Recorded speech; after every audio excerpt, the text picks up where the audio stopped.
Fingers crossed he gets the invite and makes it in time. Let's hope so, or else you're going to do some singing and dancing. No, Jania is. All right, I can share my screen now. Let's see.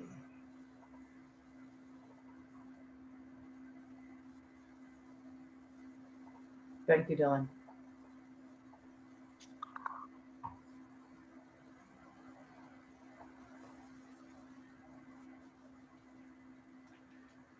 Jania, if for some reason Tyrone doesn't make it, it's you and me, girl. Hi, Carmela. Welcome.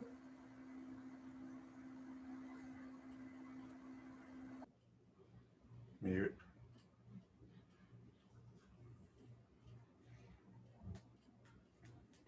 Sorry about that. My neighbor is having a tree cut down, so the noise is just always happens, right? Always happens. So I'm gonna mute, and that way you guys don't have to listen to the noise. No problem. Jenny, I'll keep my other email open just in case he pinged me over here or something. Yeah, I was gonna text him too and just. Oh, good idea. Yeah, tell me to look for an email from Dylan within like the last 10 minutes. Thank you. Okay.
Welcome, everyone. We're just going to give everyone a few folks to dial in, and then we'll get started. Good to see everybody again. New faces and former faces. I don't say old faces. New faces and former faces. Recurring faces. Hi, Emma. How are you? Oh, you're on mute. I know, I had to find the mute button. I'm good. I'm very good. I'm actually at work right now. So how's the new job? Good? It's really going great. Good. I absolutely love it. So good. I'm glad. I was able to still jump on these things though. Good.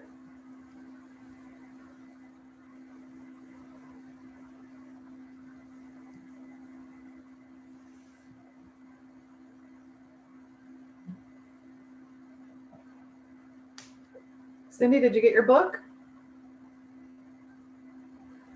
I have not received it yet, but I'm waiting any day, anxiously. Yeah, I know they went out. Raymond sent me a note, maybe Thursday. It might have been Thursday that they went out. So I know they're in the mail.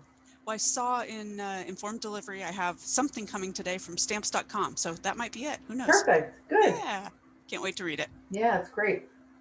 Cindy, I always look forward to your background every week. Thank you. Gotta have a little fun with this, right? It's a highlight for me. I'm gonna find my spooky skeletons and put them up in a minute too. Vicky brought a guest. There's Coco. She was crying outside my office door. Really? Oh. Yeah. Poor Coco. We're having a pet Halloween costume contest at Juneau.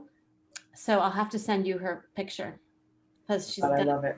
but I, Coco had the best Instagram, but since Ava's gone off to college, I think it's dwindled. she a doesn't little. bother anymore. Yeah. I love Coco's Instagram.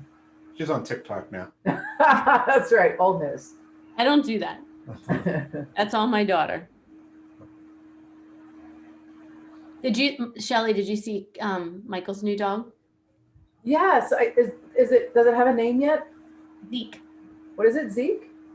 Oh, yeah, I did see it. It was very cute. He got in trouble yesterday, I think, for eating a plant. He's also eating their coffee table. So I just gave her 3 baby gates.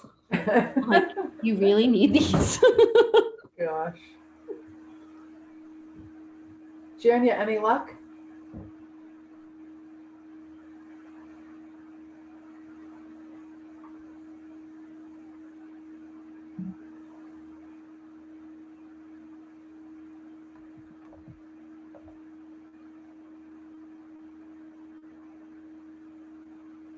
So one of our guest speakers today had an interview with a major news outlet at 3:30, and he was supposed to be done at 3:50, but we're still waiting for him to join. We'll just give it another couple of minutes, and then we'll come up with Plan B, I guess.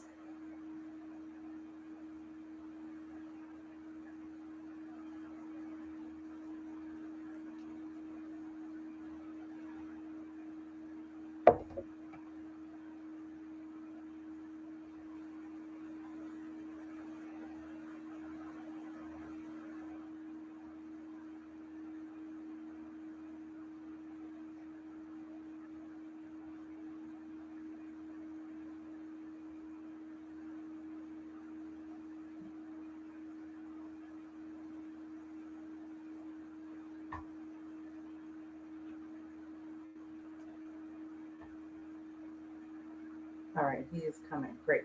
He's on his way, you guys. So if you don't mind, we're just going to give it another 2 or 3 minutes. He was just finishing up an interview with the news outlet. So thanks for your patience. I promise you it'll be worth it. And you might want to grab a tissue or two as well for the story. It's quite a compelling story.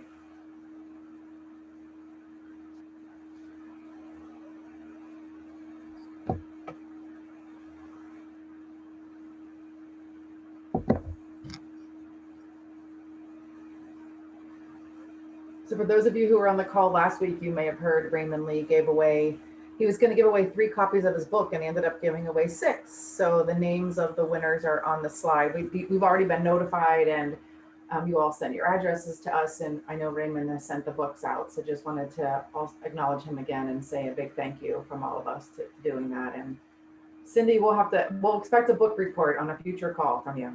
Absolutely. I really am excited to read it because I I was, know. if I didn't win one, I was going to go buy it, but don't tell him that because I'm really excited I got it. I ordered it, and similarly, I got an Amazon alert today that it's coming on Friday. And I was just thinking about, we talked about this last week, just how they're really sort of life tools, not just career transition tools. It's I think it's pretty insightful on his behalf. So it'll be fun to read.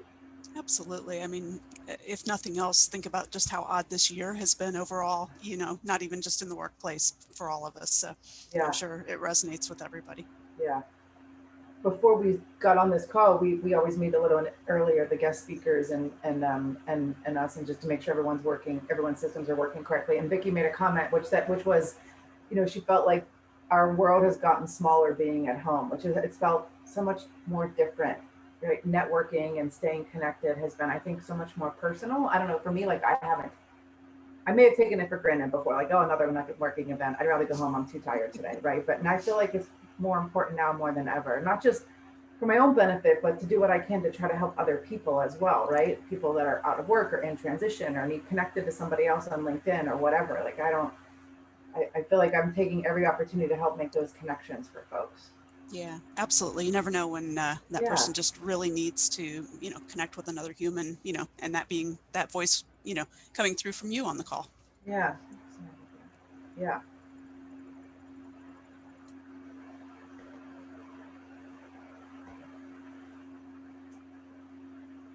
Yeah, Keith did a nice post on LinkedIn today, kind of along that same line. So really liked that post.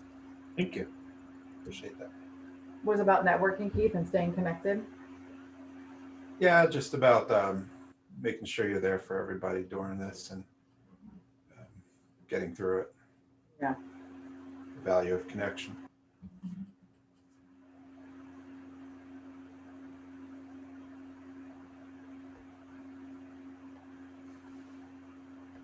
Did you hear back, Jania? Is he still coming?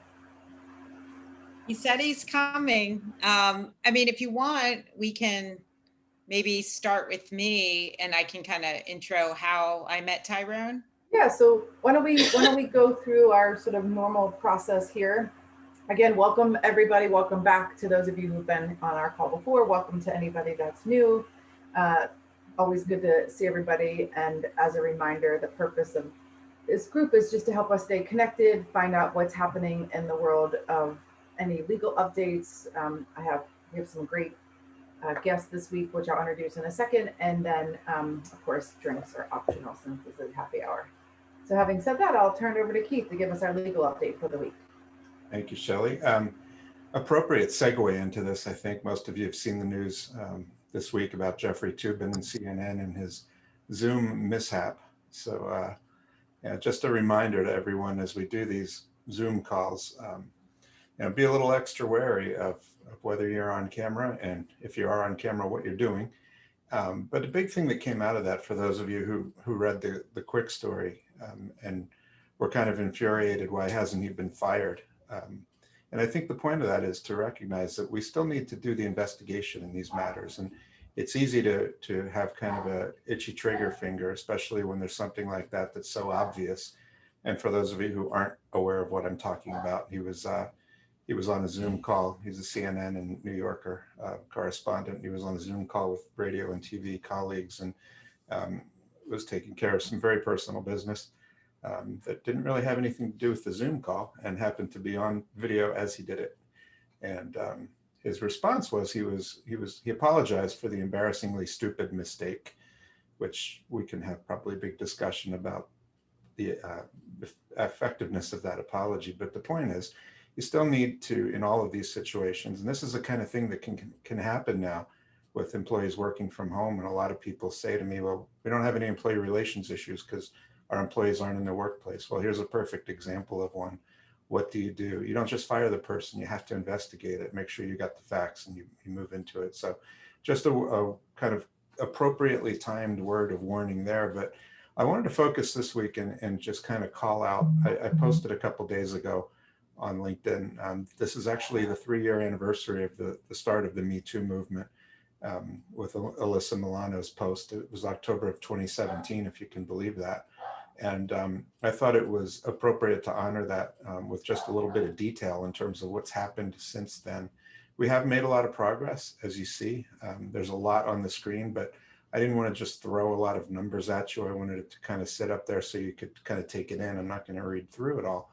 But I think the point is, almost 20 states so far since the Me Too movement started have adopted some kind of legislation addressing sexual harassment protections in the workplace. And 8 of those states have done it just in 2020 alone. So there's clearly movement there. And these things have ranged from protections related to the legality of non-disclosure agreements. As you recall from a lot of those early cases with Weinstein and others, the individuals had to sign non-disclosure agreements so they couldn't come forward and talk about what happened. A lot of states are prohibiting them. Requiring anti-harassment training now in a number of states, 11 of them, enacting measures to require companies to publish policies against sexual harassment, getting rid of forced arbitration, and on and on. So there's a lot of progress being made, and it's clearly something that still has a lot of work to go.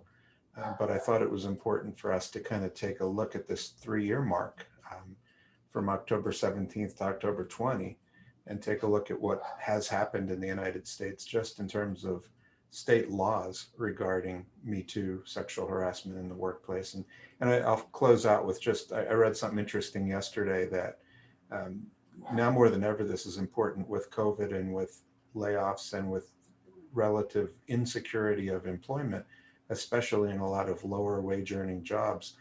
Many women have a greater fear of reporting and coming forward and potentially losing their jobs right now in this environment. So this whole idea of I'm afraid to come forward, I don't want to report, is just as important now, if not more so than ever. So really, the takeaway as employers, if you haven't done so already, it's a good opportunity to take a look at your policies on harassment and on the complaint process and on the investigation process. Make sure you train your managers and your employees so you educate your workforce and they know what to do and how to respond. Take every claim seriously if it's brought forward, and most importantly, investigate them immediately, respond appropriately. So that's what I got for today, but it seemed like an appropriate time to kind of check in on the Me Too movement and make sure that we don't lose steam there. I'll turn it back to you, Shelley. All right, thanks, Keith. Any questions or comments for Keith? Hello, Tyrone, you made it. I did. Excuse my tardiness. That's okay. My mother would be so upset at me, but I promise. I actually was tying up an interview myself. I was interviewing for my new podcast, which dropped today. So excellent. So excuse my tardiness. Everyone. That's okay. Then no one will tell your mother. Your secret is safe with us. So let me introduce you to a good friend of mine, Jania Stout, and a new friend, Tyrone Ross Jr. I've known Jania for about, 7 years or so. Jania was what I call my 401k partner, my last corporate job when I was VP of HR. And go look at her LinkedIn page. She's won a bunch of awards and accolades, and she's been published, and she's a public speaker. There's a whole page of things I wrote down about her, but you can go look. The thing that I love, one of the things I love about Jania is when I first met her, I worked at a company, it was a utility company. So we had a lot of frontline workers that didn't earn a lot of money. And she had helped me try to figure out what our sort of 401k strategy and our 401k match strategy should be for that company. And she ran some analytics and said, your average, I'm going from memory, your average employee is a 56-year-old man with something like 22 years of experience and about $8,000 in his 401k plan. And I thought, oh my gosh, how are they going to survive financially? How will they retire in 10-ish years? Because it's a hard physical job. They may not be able to do it after in their 60s and 70s. So what do we do? And Jania spent a lot of time talking to our employees and talking to us. And what she realized is people were too far in debt to retire. And she said, we can't have a retirement strategy. We have to have a plan to get people out of debt first. And what I loved about that is her approach was take care of people, take care of your people. And I think what you're going to hear today from both Jania and Tyrone is two wonderful stories. And I think you should take out of it whatever makes the most sense for you and how you can either help yourself or your family or those you serve in your company. And with that, I'll turn it over to Jania to introduce Tyrone. Sure. Okay. Thank you, Shelley. And thank you all for having me here. I was really excited when Shelley gave me a call and asked me to join you all this evening. I said, Shelley, I am so honored that you want me to be part of this, but you got to meet Tyrone. Like Tyrone has inspired me. I'm grateful that if I inspire others, but Tyrone inspires me. But I want to share a little story on how I got connected to Tyrone, because I think that when we talk about taking care of your employees, we need to kind of talk about getting real as well, in focusing on things that they need to hear, and maybe in a certain in a certain format that's not normal. And I'll explain more about that in a second. But so what happened is I do a lot on social media, as Shelley mentioned. I used to write the financial wellness quarterly commentary for a couple of different magazines. I was just recently president of NAPA, which is National Association of Plan Advisors. So basically I'm an ERISA 401k geek, or 403b if you want to insert that plan name as well. Anyway, this was, probably a couple of months ago. I got an email on LinkedIn from a connection that I had from a woman, a Black woman, who said to me, Jania, I've been following you for years. I love the stuff that you write about and how much you promote. A big focus of mine has been helping women get into financial services and mentorship. And she said, but I have to say, I'm disappointed that I've never seen you write about the issues and the disparity that the Black community has with financial literacy. And her last question, like, went right to my heart. It said, do you not notice, or do you just don't care? And of course, my reaction was like, oh my gosh, of course I care. But I responded immediately and I said, her name is Sharon. And I said, Sharon, listen, I totally care. Tell me what I need to do, because I'm not sure. I didn't do it on purpose, but I guess the lack of having a voice around educating, the HR community about this, if you look, and Tyrone will share a lot better stats than I know, which again is a problem. I need to know this right off the top of my head. But the Black community certainly has more challenges around financial literacy and financial savings than the white community. And so anyway, Sharon mentioned that she just wishes, all she asked was just share more articles around the Black community on what their needs are. And I said, well, I want to do better than that. I want to do more than just share an article. So I actually reached out to one of my clients he's a Black man who's a CHRO and a long-term client. And I said, Ray, what can we do? We got to do something. Maybe we should do some educational sessions just for the Black community. Because we do on our team, we do 18 webinars a year. We did 1,000 one-on-one sessions with participants, employees over the last 3 months, but we've never done anything catered to a specific class or race, right? And he said, Jania, absolutely, this would be great, but I hate to tell you this, you can't give the presentation. And he said, I'm sorry, but they're just not going to listen to you. They're not going to listen to, it's not that they're not going to like you, but they want to listen to somebody who can speak, from where they come from. So I talked to another woman who's at American Retirement Association, who I'm just friends with her from my association of being president. And she had told me, because I did education for them, and she said, it started to hit me. She said, Jania, you came in and did a group presentation. Again, this was before COVID. And she said, and it was on kind of it was actually called the 5 Steps to a Healthier, Wealthier You. And it was about, having a plan, prioritizing your goals, attacking your debt. And then if we can do that, we can start saving more.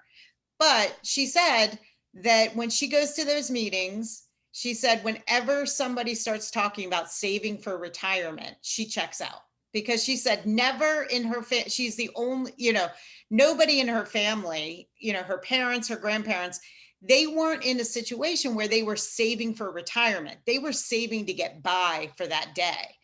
And so, she started to make me realize that maybe we have been a little insensitive to, or I think we were, in our defense, and Tyrone will definitely speak to this, I think, we didn't want to call out any certain race or gender or or class, but at the same time, this is the time when we need to show our support. So I found Tyrone, I did some Google searching, and I sent him a LinkedIn message. And I think I sent it at like noon, and we were on the phone by 4 p.m. that day. And he told me his story, which he's going to share with you. And I have goosebumps even thinking about that conversation. But I cried, I laughed, I felt inspired, not bawling cried. I had tears in my eyes, but I really felt like, wow, Tyrone, what you're doing is amazing. I want you to help educate me. And more importantly, I want to help educate my clients. The HR community needs to hear some of this. But so that's really, I'm really here more to share my story, but then to introduce Tyrone. And then at the end, I'll share with you some of the things that we're doing within my clients to help not only financial education, but also to kind of focus on this disparity based on class and race. So Tyrone. Oh, so me? All right. Yeah, I'm sorry, I should have said. So Tyrone, if you could share your story, I think that would be really helpful. Yeah, absolutely. I'll definitely share my story. First of all, thank you to everybody that's tuned in and logged in. Jania, thank you so much for this opportunity. All of you here, thank you for the opportunity. It's really important for me because you don't see anyone behind me, but there are millions of people who are counting on me that every time I open my mouth, I speak for them. And I consider myself to be a voice for the voiceless for a reason. And I think we are in a time now where the things we need to start taking literally, we haven't been. One of which is HR. HR stands for human resource. We all need to be a human resource to other humans who lack the resources that a lot of us have had the privilege to have to sit and do Zoom meetings all day and not have to leave the house and have the cushy privilege of talking and engaging and making money and doing things in the comfort of our homes and not being on the front lines. Human resource. Those are two powerful words when put together means that we could uplift so many people, not only in this country, but in the world. A human resource for the voiceless, a human resource for abandoned, abused, neglected children, a human resource for people who will never get the opportunity to know what the hell HR is. My parents. Right? Human resources for people that are just struggling to get by day. Human resource for a mother right now that has the choice between leaving her house, making a left and going seeing the dope man, or going to the right to the grocery store with the last $5 that she has to put a morsel of food in those children's mouth. Human resource. That is me. That is what I am. It is my responsibility to make sure that I am always constantly speaking behalf of the downtrodden, marginalized people in this country. And by the way, I happen to be a Black man and I speak on behalf of Black people, but to be poor is a condition. It is not a color. And to also be underclass in this country, and don't believe for any second we have a bigger class issue in this country than a race issue. It just so happens that the race issue compounds and augments the issue of class, the haves and the have-nots. The goal is to make sure that there's the haves and the have-mores, but the issue is right now we have a lot of have-nots.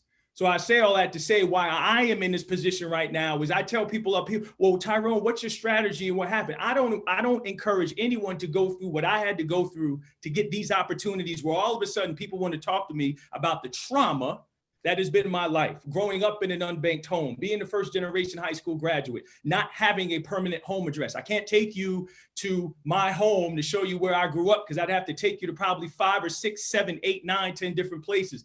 I'm a 41-year-old man. Right now, my childhood is somewhere in storage, not too far from where I sit. My whole childhood, pieces of my childhood is all over the place, strewn about on the floor. The trauma that comes from that breaks you. It breaks you down, but it also inspires you. I say this all the time, broken people heal the world.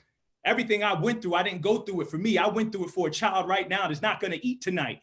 I woke up with that child on my mind, which is why I'm gonna pour my whole heart and soul into however many minutes I got to speak right now. Human resource, a resource for humans to put power and passion and possibility into children. That is my responsibility. So they don't have to go through what I went through, ultimately walking on a college campus and getting kicked out twice because I had never been away from home. I didn't know what college was until I was 16. And now I'm back home, and home is not home what home was when I left. Because again, my parents had to bounce around. My mother had my sister at 17. My father came to this country from South America, Guyana to be exact, could not read and write. My mother taught him to read and write, helped him get a job, which he held for almost 40 years. My parents are superheroes, and I saw what they had to go through. I saw what we had to go through as a family. As I got older, started to realize that there is an issue here that is not being addressed by folks like Jania and myself that push around money to one another, 17 billion to be exact, of marketing our services and all the good that we do, but less than 1% of financial education. Financial advisors in the financial services industry is complicit. I've been saying this for I don't know how long. There's 21 states in the country that require, that allow, right, for teachers to actually teach personal finance, but only 11 or so that actually fund it and provide the training. That's our problem as financial services. Why isn't it that anyone that has a license or all these fancy letters after their name aren't required to give pro bono time like lawyers do or anyone else? We've gotten away scot-free. Now's the time for financial services to be a human resource so a kid doesn't have to grow up how I grew up. Now is the time for financial services to draw in. I'm tired of waiting. I'm not waiting anymore because the truth is the industry doesn't care. And I can go on a whole nother rant about diversity and inclusion. I still don't know what that is, but it's failed miserably. And now everyone wants to come back and say, okay, well, how do we fix it? Then we have to go back to the origin of what has happened in this country, which is a whole separate conversation. And which is why I fight so hard for anyone that is marginalized, because you cannot understand my condition. You cannot speak to what helps me, Mr. or Mrs. Financial Advisor, or Mr. or Mrs. HR person, or Mr. or Mrs. anybody, until you are eye level with my pain, until you feel what I feel, and until you walk the streets that I have to walk to school, that I have to walk to work, until you see the areas where we have to actually feed ourselves. There are millions of Americans that live in supermarket deserts, they call it, which is 20 miles without a car in rural areas and 10 miles in the inner city. 10 miles without a car, supermarket deserts. Making this very specific to the Black community, they are 70% of Black communities have no bank branch. What are you coming to tell me about an ETF or 401k for? And by the way, once you actually get into these communities and you talk to people, you start to learn a couple things. Adjusted for income, you know who the greatest savers in the countries are? Black people. Adjusted for income, you know who the greatest givers are? Black people. You know who the most highly educated class in the country? Black women. You know who started most of the businesses before this whole thing started? Black women. These are the things when you start to get proximate, you dig into the community that you learn. Now, the second part of what Jania said is absolutely right. If I am struggling to make it, I have $20 on Monday, I need to stretch to Friday. I don't want to talk about savings. Savings is a privilege. I want to make that very clear. I tell all my fancy, smart, super educated financial advisor friends all the time. My parents have never been able to save in their life. Saving is a privilege. If you are able to do so, then you have the ability to do all of the other things that come along with saving. Privilege number one. But if I don't have a bank account, almost 30 million Americans in this country are unbanked. Shortly from where I sit right now, again in New Jersey, in the South Bronx, half of the people there do not have a bank account. It is the poorest congressional district in the country. 49% of the kids there live in poverty. Who's okay with this? Human resource. Humanity back into the world. These are the things that matter. 50% of children living in poverty, half of the people in a district in New York City, unbanked. If I am unbanked, what do I do? Well, let me tell you, because I grew up in a home that was unbanked. You know where you frequent? Check cashing places. You know what you frequent? The bank. Oh, wait, I don't have an account. So now I wasted that time to go to the bank and they tell me I need an account and I don't know how it works. So you give up on that. So I go to the post office and the post office is very welcoming, a community, and I can get money orders there. Go to any inner city. I tell people this all the time. You want a refreshing eye view, go to any inner city on a Saturday and Sunday and go to the post office. Line out the door for money orders. My mother still gets money orders from the post office. You know why? It's community. You know why people use payday loans and check cash in places? Community. They make me feel like I matter. And if there's nothing else here, why do I even care about a bank? Banking is important, the access to an account. And oh, by the way, there are millions of people who simply don't even have identity to even get a bank account, to then have that bank account to do everything that we take for granted every single day. I saw it, I lived it. You have not lived until your mother has taken the last $5, ran to the store to get a scratch off, and you hit on just enough to pay the rent, or just enough to get some groceries to feed yourself. You don't know trauma until you're that child One of 4, by the way, which right now are going hungry, until you're that child that's on the side of the lunch line and the lunch lady has to feed you because she sees your embarrassment. I was that kid. I was that kid. That's trauma I'll take with me for the rest of my life. The embarrassment of not even being able to feed yourself. There are children waking up every day like that. Human resource. It's time to put the resources back into humanity, not into ourselves. We all have enough. And this is independent of which hashtag, which hat you want to wear, whose lives you think matter. I don't care. Here's what I do care about. Everyone could agree. Black lives, white lives, yellow lives, make America great again, black again, white again. We all could agree that everyone should have a basic standard of living. Clean water. Kids in Flint still don't have clean water. White kids, black kids, Hispanic kids, disabled kids, kids of veterans, Americans, human resource. Kids here in Newark, New Jersey, now don't have clean water as well. They started to march for the kids. There was an issue for clean water in New Jersey. By the way, rated again, the #1 school system in the country until you realize that those that are in poor districts, Trenton, Newark, Camden, don't quite get the same resources. Humanity, going into these schools and touching the people, getting into the community and touching the people, smelling the hunger on somebody's breath, smelling somebody that, oh, by the way, they may smell because they can't shower. But again, you have not seen the depths of squalor until you smelled somebody that is smelling out of defense. At one point in my life, I was a juvenile probation officer here in Elizabeth, New Jersey, and there was a young man that was getting raped by his uncle and his grandfather in his grandparents' basement. And I had to lock him up. And it changed my life.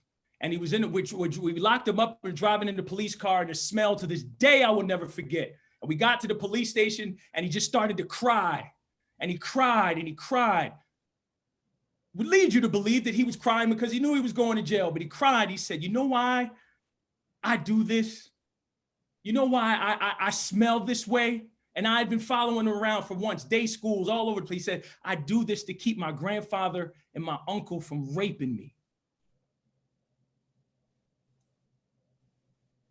Human resource, an outlet, a resource to do more for people that simply need an ear. They don't need your financial literacy. They don't need your sign-up sheet. I need you to understand the condition that I'm in, what I face when I go home from work. This is the only job a family of 12 has. Not really caring about the W-2 or the W-9 or the new sign-up for the benefits. There's a struggle that is real in this country right now. It is important that those of us that have the resources, and that is just simply means enough, that we take our enough, a sleeve with 2 shirts, as my mother always said, you got 2 sleeves, rip off one, share it. And by the way, if you have your last, give it away. Because as long as you give, you'll never want. And that is the one thing that our greedy financial services industry cannot get into their heads. 2 things. 1, the effect of compound giving can never be calculated. And the second one is exactly that. The more you give, you would never, ever want. We have a problem with giving without it being attached to some metric, without being attached to some AUM, without it being attached to some bottom line, instead of just simply being a human resource. I appreciate you. So Tyrone, you know, I thank you. Again, you speak with such passion. And I obviously, I'm sure Shelley has questions, or the audience does, but what can we do? And then I'll share what I'm doing after my discussion with you, but like, what can we do to help the workforce? You know, I mean, I'm asking as a financial advisor that lives, I mean, all I do is, you know, corporate financial consulting. But if you were myself or one of the others in the audience, what would you tell HR to do? So it's funny you asked that, because I'm the CEO of an organization now where eventually we're the young company, we're gonna have HR. But I was at a company, still do work with a young company that right now is building their HR department. Right as this George Floyd thing started to happen, there was this internal strife between employees and what was going on and what should be said, it shouldn't be said. And I've always wondered this about HR, period. HR is very equivalent to going to the guidance counselor in high school, right? It's very similar to that. So when I think about that, right, you have guidance counselors who tell you, right, the good kids, they already got schools lined up, here's what you're doing. The kids, you probably shouldn't, right? It's not always the best advice I've learned, but it's a valuable place to go, especially if it's open in times of stress, personal stress, and stress on the workplace. Because most of the HR experiences that I've had has been, all right, well, if there's anything that you experience here, these are the protocols to let us know. Fantastic. What it doesn't account for, and you get all this basic information on people, is to truly understand their situation outside of work. So I think we just need to broaden the scope. And one of the things that I told this company, again, I was an employee of the company, I said, hey, why isn't there, because there was this whole big thing around Juneteenth and everything else. They were completely unaware of any holiday. It wasn't white or Jewish. They had no idea. I said, why isn't there a calendar? Every company has a calendar when someone comes in and they get all this information from them. And again, they may have had a hard time saying the names or whatever. Where are you from? Oh, I'm from Nigeria.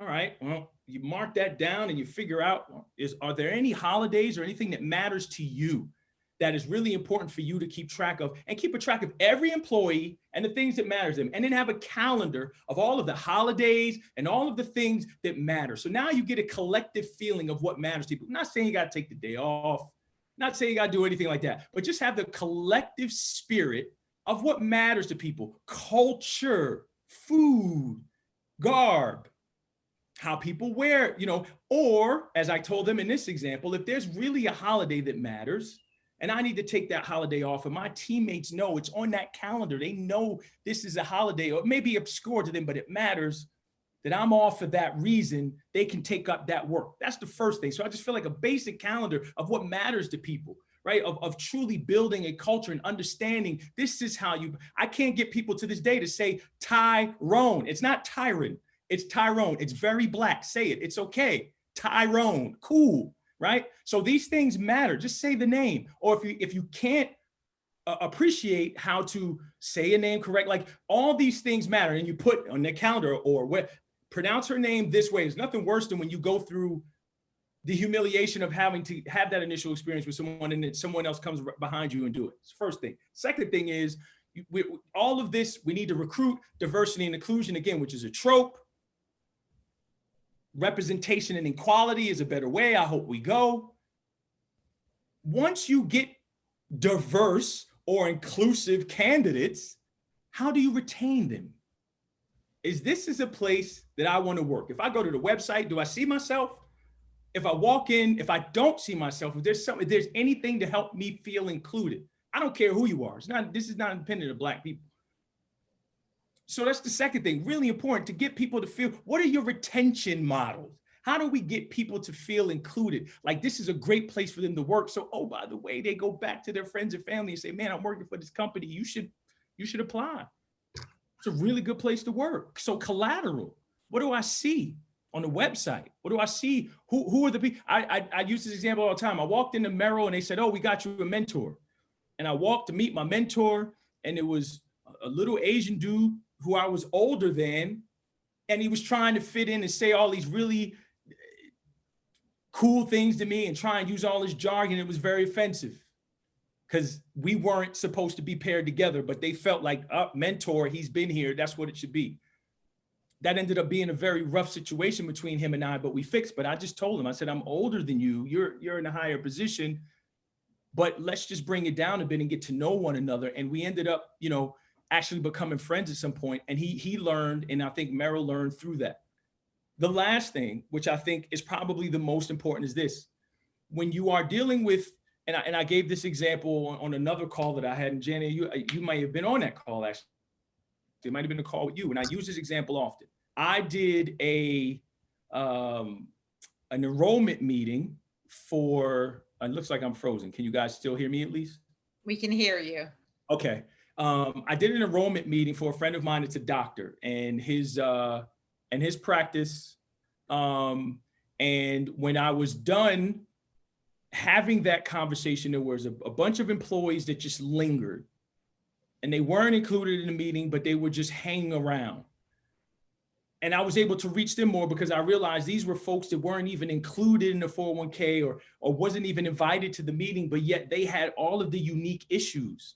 They were using government assistance. They were trying to get innovative ways to get the work and have it covered, all of these different things. So I feel like doing a very good survey of the people that work for you and the unique challenges, especially financially, that they struggle with, I think is very important, and I'll double down. Part 2 of that is this. There's 401k enrollment, and oh man, do we go all out for that? But you know how many people I talk to, especially young folks who don't know what a W-2 is, what a W-9 is, what any of that stuff means? The basics of financial education, literally financial literacy, they do not know. So I think there needs to be a bigger, more robust effort as people come into a workplace and get a good feel, almost as we do as advisors for our new clients, to get a good feel for where they lack human resource and then provide them the resources so that not only do they prosper. I say this to my employees all the time when we have our call every Monday. We are building a product, sure, but my job is to build people. So I have to make sure that you are taken care outside of here so that when you get here, you feel appreciated and you do your best work. So I think those 3 things are a model where, just at least in my opinion, I feel like, all human resources could do better, especially those of us that are in financial services and deal with this all day, every day anyway. Thank you. And I want to also mention, when I first met Tyrone, I shared with him that I didn't know what to say. Do I say community of color? Do I say minorities, African-American, Black? And he quickly educated me on, if you're talking about Black, call it Black. So even when I posted on LinkedIn the other day about this event, I used the word Black multiple times. And, I felt good that I felt like I could say it. And Tyrone, I'll just speak for myself. Like, I just never knew what to say and without offending anyone. And I think that you've really opened my eyes that we can't be afraid to say Black if that's who if that's what we're talking about, because I was also educated. Black is not African-American. It's a totally different group. So anyway, I really appreciate that. Shelley, I don't know if anyone has questions or if you want me to talk about what we're doing with some of our clients around this. Yeah, thank you. Thanks, Tyrone. Anyone have questions or comments for Tyrone before I kick it back over to Jania? I got one. Of course you do, Alan. Of course I do. I come in. Like, I have to. Tyrone, I love what you just mentioned, especially in regards to financial literacy. Both my parents come from Haiti, and I'm first generation Haitian, and they're both physicians. And I remember upon getting my first job, I told them, oh, my company does a 401k, and they actually have a match.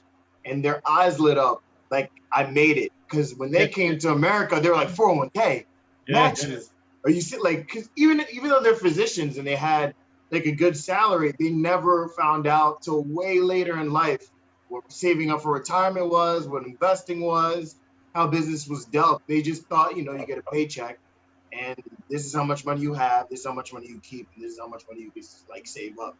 So I think the aspect of what you were saying at such a younger age, how important that financial literacy, because I didn't have it around me growing up, period. You know what I mean? Like I had some friends that their families had it around them, but I had nothing. I had nobody to go to. And I think what you're mentioning is something that hits hard to home because I realized how much that would have affected my life going forward at a young age to now. But I bet you do know what a susu is, though. Yeah, absolutely.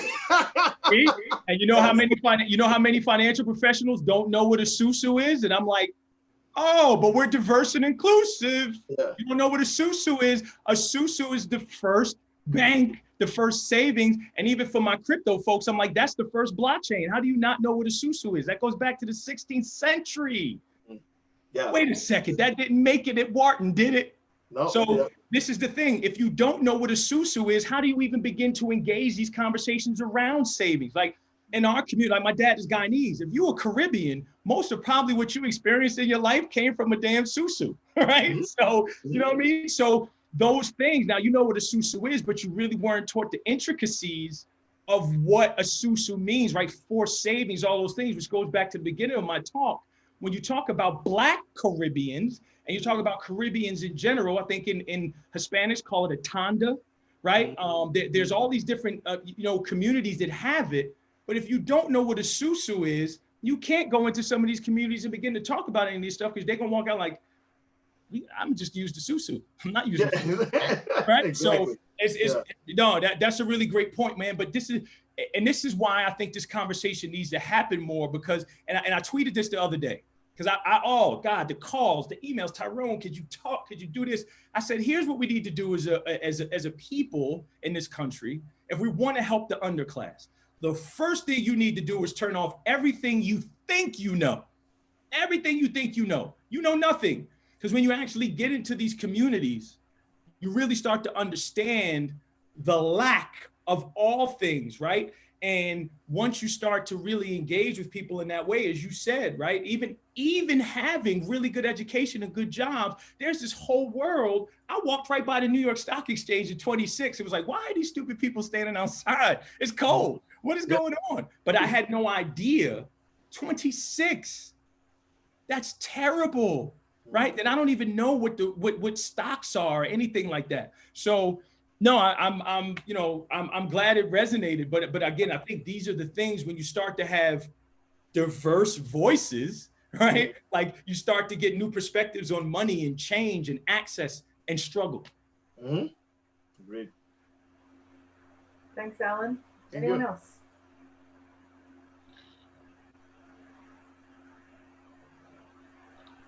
All right, Jenna, you want to start talking about what you're doing differently? Yeah, I just wanted to, first say that, my entire career I've worked with amazing HR professionals and, there's a lot that's being asked of you to continue to help the workforce. And especially when it comes to anything from a financial perspective, I don't think anyone expects you all to know exactly how to do this, but that's why, but I think, hopefully what you got from today was, lean on your partners that you work with to think differently. So what I've done since meeting Tyrone and really been awakened by that email I got on LinkedIn that day is, with a couple of clients, we're going to do specific, so we do webinars, but we're going to do it specifically for the Black community. And if I get Tyrone before he makes it too big, he'll be with me on that. But as every day that goes by, he keeps getting bigger and bigger. So I don't know if I'll get him, but maybe he'll send me to his B team if I have to. You call him there. All right. And then the other thing that I'm doing, and actually, Shelley, this is with your old employer. You're probably not shocked because Marnie over there is a data freak, right? She loves data. Yep. So we are looking at the correlation of race and income versus savings rates. So one of the problems with record keeping, if you think about your 401k, your 403b, you submit census data and most clients don't submit race. So we don't know anything about, our white versus Black, Hispanic, what are the savings rates like? There are studies out there that will show that they have, that whites save more, well, at least have more in their 401k, I would say. But if we don't start looking at this data, we're not going to be able to really structure our education around it correctly. So that's what we're doing with this one specific client. We've asked the record keeper, we're feeding them the data on the race and gender. And obviously we have income already, but we're going to look at the correlation of savings based on race. And from that, we're going to try to really hone in on, helping those and maybe changing the script a little bit. Maybe it's having guest speakers like Tyrone come on, or, maybe talking about bank accounts.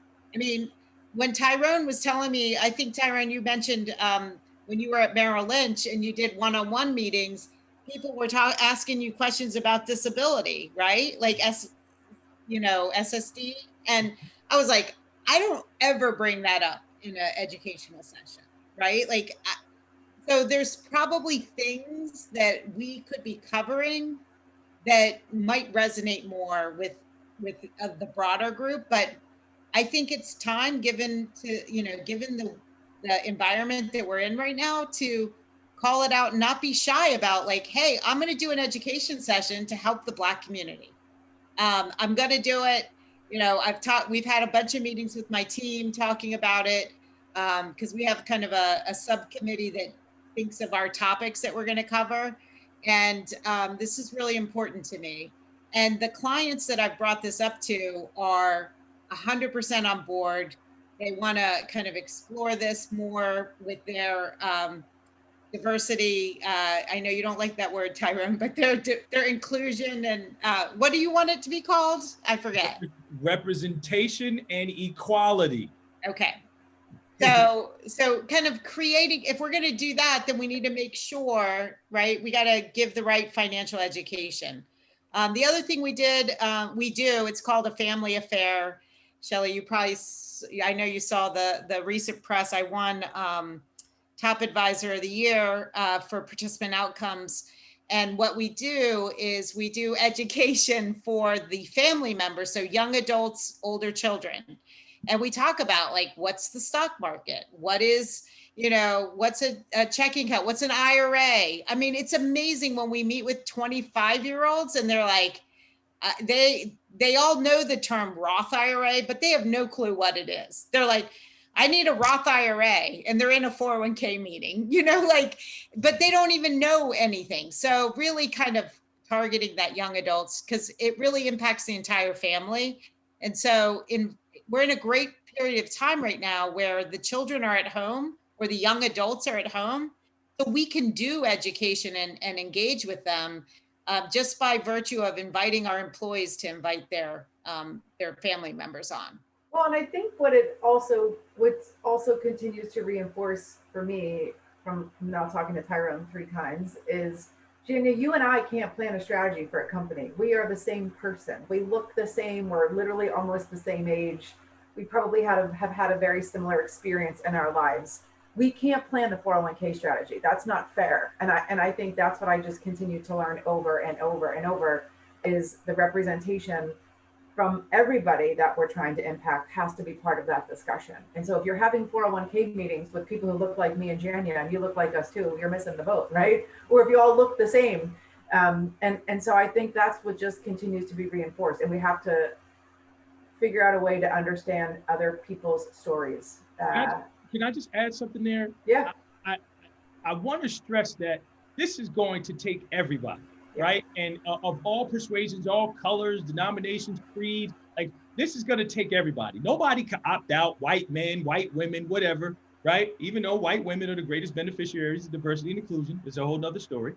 But the most important thing here is that everybody has to do their part. Imagine, right, if there's again, that diverse or representative, even better, group of people doing this, and then you're speaking to someone that is Haitian and say, hey, you familiar with a susu, right? Yep. You know what a 401k is? I'm your partner in that susu. I'm the other hand. So I'm going to put in that hand and, oh, okay, that's what this is. And now they got it. They're going to opt in because now it's that trust, right? That, forget the 401k. 3 E's: exposure, education, and empowerment. Once you expose me, then educate me.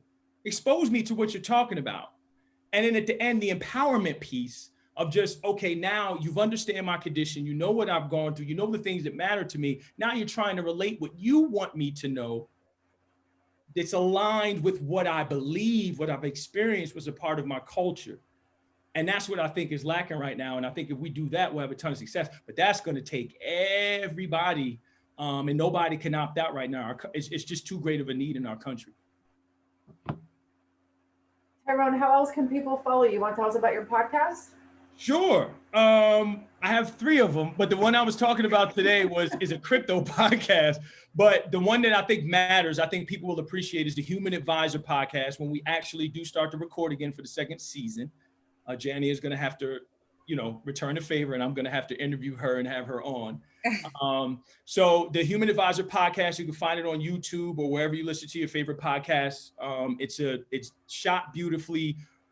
You're not going to hear all these financial jargon and terms. It's about advisors being human, telling their story, truly get into what we do.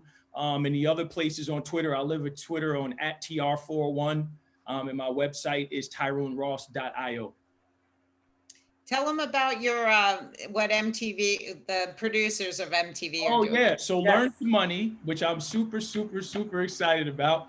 Not recording voiceovers for it tomorrow, but so I have a series that is coming out called Learn to Money. We did a 90-second trailer that was well received. We wanted to raise $35,000, and we raised over $40,000 now for it in 2 days. So the goal is to have 5-minute videos, jargon-free, all about anything basic financial literacy, and pair it with the core curriculum to get it into schools. You should understand every word that is coming out of my mouth is going to be shot beautifully, is going to be fun and engaging, is going to live on social media, and is going to be for free. So we raised the money for the pilot. We just shot the pilot, which is the first episode, which is simply, what is money? We get a little bit into my backstory. We talk about the basics of what money is, literally. And for me, and as you mentioned, this simply came about from the tweet. One of the things that happened with all of this wokeness that people were talking about, and we need to help the community or whatever, I was like, we got to change the way financial media looks, feels, acts, where it goes. And I just tweeted that. And the producers from Decoded on MTV reached out and were like, are you serious about doing this? And I'm like, yeah, absolutely right. 2 weeks later, we were here in North New Jersey filming the pilot episode, and we put our finger right on the issue, and it was received really well. So I am super excited, grateful to everybody that donated and spread awareness. But I can say this, when this pilot is released to the world, oh my God, it is something that I think no matter where you sit, who you are, where you from, there's so many people are going to be engaged by it and appreciate it. So when it does come out, I would appreciate if everyone just share it with someone that you know could use it. And we're going to put it all over social media and everywhere, so people can share it and see it. But I'm excited. You could, Shelly has the trailer right there. Isn't that it? The URL is yeah, that's right. Yeah, I tested it earlier, so that's the trailer for Learn to Money. So it's only 1 minute and 38 seconds. It's well worth 1 minute and 38 of your time for sure. And I think, Tyrone, we're going to see you on potentially a future TED Talk. Yes, I have a TED Talk coming up in March. Super excited. It was supposed to be at Columbia at Lincoln Center, but now it's in LA thanks to COVID. Now it's in your living room. But super excited. The title of the talk is The Power of Giving, and it's about my 3 E's: exposure, education, and empowerment. So super excited about that. And the timing is perfect because I just got my nonprofit register. We just got the EIN number back from the IRS called Evolve, 3E, exposure, education, and empowerment, where we're going to do all things literacy, especially for Black boys, which is a crisis in this country, financial literacy. So whenever my really smart friends write books or do anything like that, we're going to get a gaggle of books and we're going to give them to kids all over the country. No questions asked, no board or advisory needed. And the last thing we're going to do is we're going to take the CFP curriculum, tear it apart, redo it, the study materials, redo it, with fresh faces, all types of different people, and hopefully get firms to buy in and say, if you support this initiative, you can have it for free in perpetuity to any advisor that wants to study for the CFP that's diverse. So excited for that. Love it. Any other questions? Well, I can't thank you enough, Tyrone and Jania, for giving some of your time this afternoon and spending time with us. I only wish more people were here. I don't know what happened today, but we normally have about 40 to 80 people. But the good news is we record this and it goes out with our email distribution list for future sessions and those that have attended before. And I can't thank you enough for taking your time to spend some time with us. All you need is one. If one person You're shows right. up, that's all you need. I always check You that. did say that on Monday night. You're right. You did say that. Absolutely. Yes. You light them up just like you would light up a room of 1 million, because that compounds no matter what. So thank you for putting it together. Before I go, I got to say this. It is Socktober. I'm pushing an initiative here called Socktober. The greatest need for homeless shelters right now is socks. So if you can get some socks, go to a homeless shelter, keep some in the car, give them to people. It's a really important thing right now. Some toiletries or some warm stuff, because the homeless in this country right now need it. And there's more people that are going to be on the street. So Socktober is a thing. Love and light to you all. I appreciate you. This was fun. You too, Tyrone. Thank you. Thank you, Jania. Tyrone, thanks. See you guys soon. Thank you, everybody. Bye-bye. Good week.